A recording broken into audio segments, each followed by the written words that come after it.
So we decided to go with the ferry, which again was more expensive than the flight would have been, but it meant we could bring as much stuff as we wanted.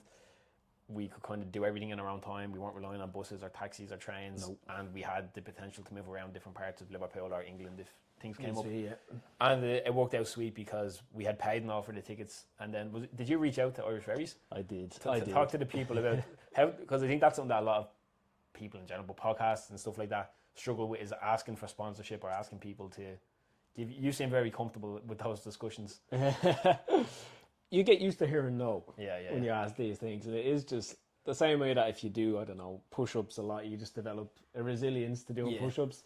If you ask enough times, you'll hear a lot of no's and you'll just get used to hearing no. But anyways, with the ferry, we had booked the I was going to say flights, booked the boat, booked the car on, paid everything. So I think it was about 500, 550 total for the ferry over and back. Yeah, so like we bought the tickets, we were already guaranteed to be there. So I said, you know what, nothing to lose, might as well shoot an email. So I sent an email to Irish Ferries, basically just giving the outline of what we were going over for, that we bought the tickets, that we would be doing podcasts over there. If they wanted to come on board as a sponsor, this is what we'd be willing to do for them.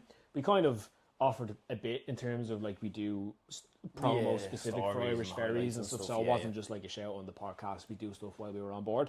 And in return for that, all we'd ask for is that they reimburse us basically the payments that we made. Did you ask for that? Yeah, you specifically said, okay, nice. Yeah, so I asked for that. Because if you say, oh, is there any chance you want to sponsor us? It's like, you know, maybe.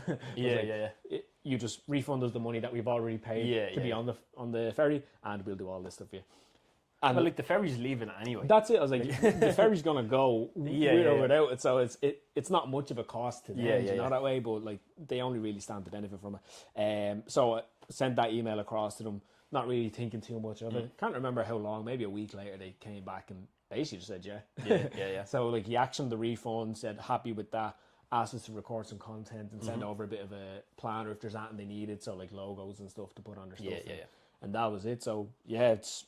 If anyone's trying to do anything out there, I'd highly recommend just send an email, ask the question. Worst case, they say no. We were still going to get in the ferry anyways and go. So we didn't stand to lose that, but we ended up gaining a little bit from it. No, we did. It's a good lesson there. I think especially when you're like in the early stages. Yeah. Where you're not as like appealing to brands to give a lot of money to. If you can go to service providers or like whatever, like the ferry in that case, but like the Louis Fitzgerald Hotel as well, stuff like that. Where it's like, they might not give you money directly, but they might give you money off things. Like, it's not going to come out of their bank accounts, but it doesn't impact them to like give you 50% off. Or for Irish Ferries, the cost of servicing an extra 2 customers on a ferry that has like hundreds on it already is minimal. So like, you can play around with those things. And as I said, the worst case, they say no.